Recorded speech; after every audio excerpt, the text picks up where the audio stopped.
Aksoy'un çadırlarından harika. Çok güzel bir İhsan abim.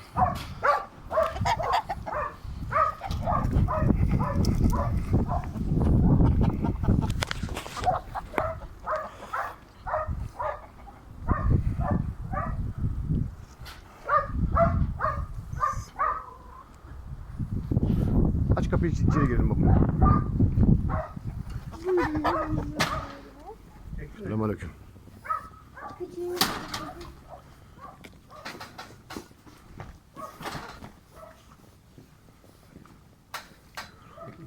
Hoş geldiniz.